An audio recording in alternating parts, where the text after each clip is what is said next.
So obviously there was really no time for any like red flags or anything. I would assume you're still 100% being love bombed and everything's perfect. Mm-hmm. Okay. Yeah. So Like, how long into your marriage before you started to realize that this was a little off? I think the first thing that threw me off a little bit was it was like 2 months after we got married. And went to go. His family had like a hotel or something that they were staying at, and they're like, "Come on over, coming out the pool." So I remember sitting down with his folks, like in the pool, just hanging out, and they're like, "So how's he like his job? How's that going?" I said, "Oh, it's good. He's in South Haven, which is 45 minutes away, so it's a bit of a drive, and the weather's been terrible." And they're like, South Haven?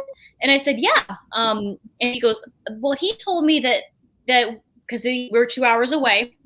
He said, I thought he said that he worked in like Grand Ledge or something, which would be a half hour away from them.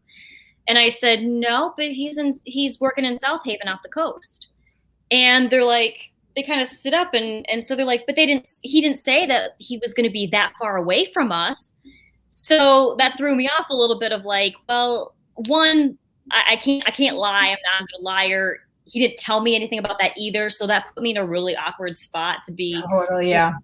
Family's very in your business, wanting to know everything. So like it kind of threw me off a little bit that he wouldn't have told me what he told his family. And also I don't want to be put in what he was wanting to tell his family that's different from reality. Yeah. So threw me off a little bit. And then he kind of started spilling to me of all these things about him that he's never shared with his family. And so it's still being 19, you're a teenager. So you're like, well, I guess all of our parents don't need to know everything that we're doing. That's maybe why he decided. And then I got pregnant 6 months after we got married. So February 1st, we got married. I found I got a positive pregnancy test. I was on birth control. We were trying to save the whole baby thing for later. And I wasn't feeling right, took the test. And then late July, I got a positive. So we weren't expecting it. We actually ended up moving in with his family across the state because he got a better job across the state. So we were like, well, we'll live in your parents' basement. We'll help out with dinners. We'll take care of everything and help out till we can get on our feet just being kids. And then I find out I'm pregnant. And he ended up distancing himself from me almost immediately because his parents wanted to plan a wedding and they wanted to know what was going on between him and I. His mother especially wanted me to get an abortion. So I'd come home from work and she'd put me in a corner and say, you don't have to have this baby, we could just go to Planned Parenthood right now. Like we'll take care of this today. And you guys also don't have to be together either. Like you could be a single mom and it would be fine. I'm sure he'd be fine with that. And so when you're trying to like, you don't have any family, you have no friends, you're like opposite and like there's no one to talk to over here. You're living in your in-laws' basement who do not know that you're married and you want to tell them so bad because you told your family, but he decides not to tell his family and you gotta wait for him to say his piece. Then you're pregnant, you're 20 years old and pregnant and you're like, what am I supposed to do? Wow. It was just like a lot. So he would come home from work and I'd say, I don't know what to do about your mother. And I don't know what to do about your dad either because I'm so close to saying something because I just will say truth, and I don't want to get in trouble and I don't want to get in trouble. So he distanced himself completely because he did not want to deal with his mom nagging and then his wife in the basement who's pregnant and scared and not sure what's going on, that he needs to lead, you need to lead and say, this is my wife, this is what's going on. He never did. So he distanced himself and his father ended up raising a hand to my face one day as he was coming down the stairs from work. Because he said he was talking to me about something because they want to know I was mentioning that they want to know everyone's business and everything. His dad raised a hand to my face when I was 8 months pregnant because I said that we want to get a house before we have the baby. And he watched his dad with me and went right back upstairs. So it went from you are the love of my life. You are just everything that I've always wanted. you are like equal parts, you know, this, that, and the other, to I need you. Like now is I'm scared. I'm alone. I'm pregnant. I have no friends, no family. Your family's saying stuff. I don't know how to I need you to lead as a, you know, soon to be dad and a husband, just to have. I ended up finding out 2 days before Valentine's Day that a girl emailed me and said, from one girl to another, I am so sorry. I did not know that you were married still, because your husband said that you guys are divorcing. And I did not know that you were pregnant. And so here's all these text transcripts that's in between him and I. He had said that he's actually going to leave you for me, actually. And I just thought, from one girl to another, you should know. And so that was like, I mean, at that point I was 8 months pregnant and had no idea that this was going on. It has been going on since September, the previous year, apparently. Yeah. About a week or two from what the text messages were saying, about 2 weeks after he found out I was pregnant. That's when he started this affair.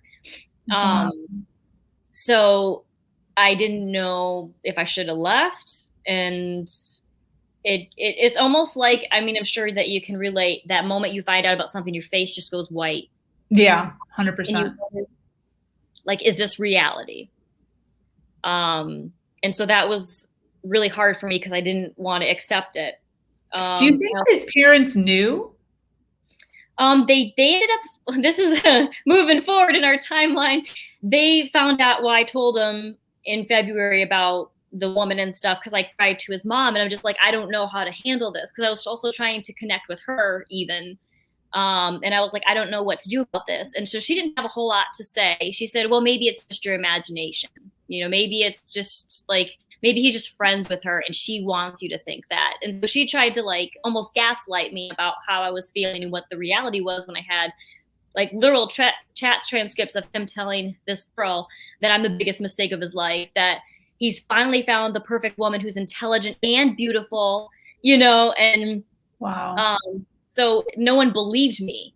And then in May, so this is about 3 months after I found out about the first girl, I was borrowing his laptop up north. My son was 3 months at the time. He was born 3 months old. And I saw all the tabs up and I went to check my email. And there was another email from another girl. And they had been sharing like sexual fantasies back and forth, and about what he's going to do to her and what she's going to do to him and all that. And I confronted him on it. I also found that there were 3 more tabs up on his laptop he forgot to close that were dating websites. And it said active like 24 hours ago, 10 hours ago. And I'm like, I didn't want to accept it, Sabrina. I think that is like, I think denial, that's your first response on that kind of thing. Like, that couldn't be them. I am assuming that someone else logged. You're starting to think like way off reality to try to like, because you're so in love with this person that you think that this is who they actually are. Yeah. What they do. And at that time I was up north with his family and I was crying my eyes out. I'm nursing my son and I'm sitting here in this cabin out in the middle of nowhere and crying my eyes out about another girl. And at that time too, my mom and I were having trouble together. So you really do, on that respect, like question your own reality when people are gaslighting you and telling you, but you're too sensitive. It's not what you think.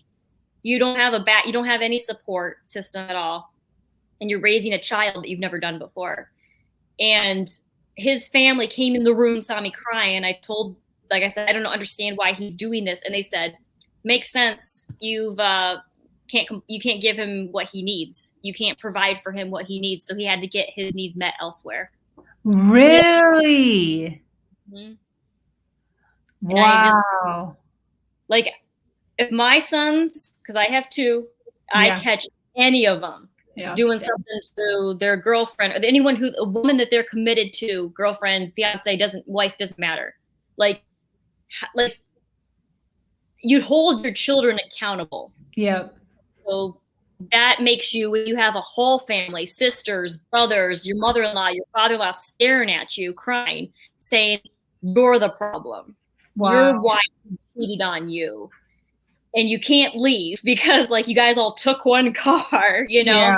Yeah. It was really, I think that messed with my worth that whole weekend alone very much, because you want to have some kind of stance of self-esteem, of like that you are worth something, especially when you have someone for a while telling you so much that you're just like trying to handle everything that they're like handing to you about how amazing you are, just to turn around like 2 months later after one thing happens. Wow. I think that once you start thinking in here, you know, when you have that quiet moment, it's not right. It's not right. 100%. So how had you had your first child by that point, or still pregnant at that point? Still pregnant. I had him. Yeah. The 2 affairs happened when I was pregnant. When I found out about the second girl, my son was 3 months old. Okay. Got it. All right. And then when did the second little guy come along? Guy? I ended up staying with him because he said he was sorry. So I didn't want to quit. And plus you have the whole Christian thing on your back. Yeah, right. Yeah, the whole God thing. And yeah, like you don't quit, you know, you figure things out. And so it seemed like stuff was just kind of like coast for a while. Like he did his, but I think that at that point, after that first betrayal, you guys kind of like live your own lives a little bit. And he didn't do anything to fix that trust at all. So it was like he was doing his thing over here, and I was taking care of my son and working with him. So I basically put all of my attention on my son at that point. And I realized that my oldest son, we worked at a kids area together full time.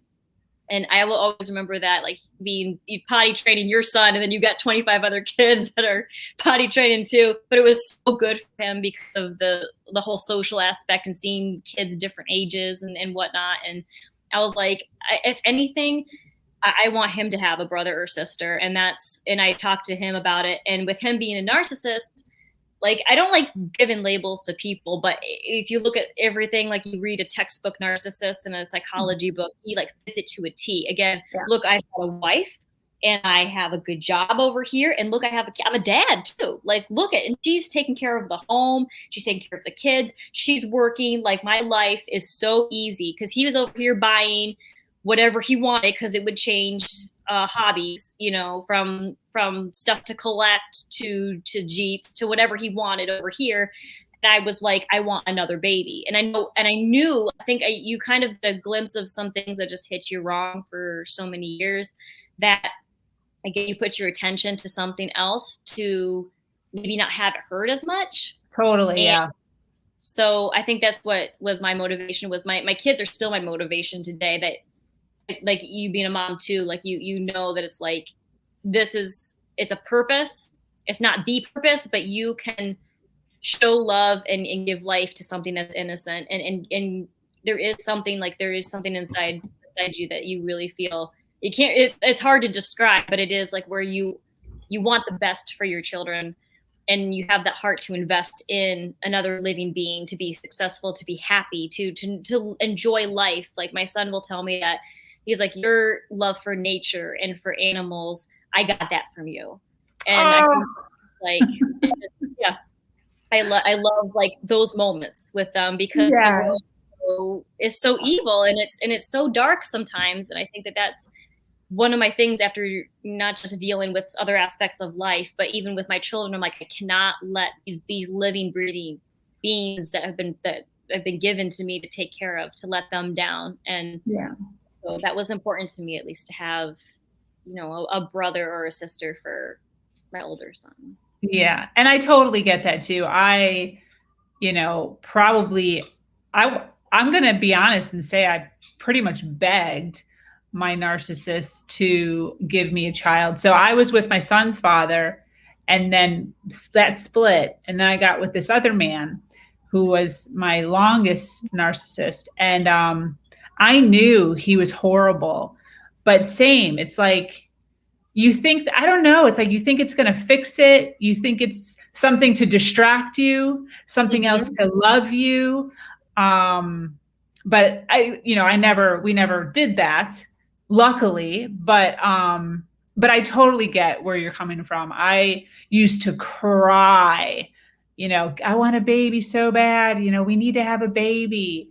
So I totally understand, And also just giving your child a little playmate, you know? Mhm. Yeah, I wanted my son to have a little playmate.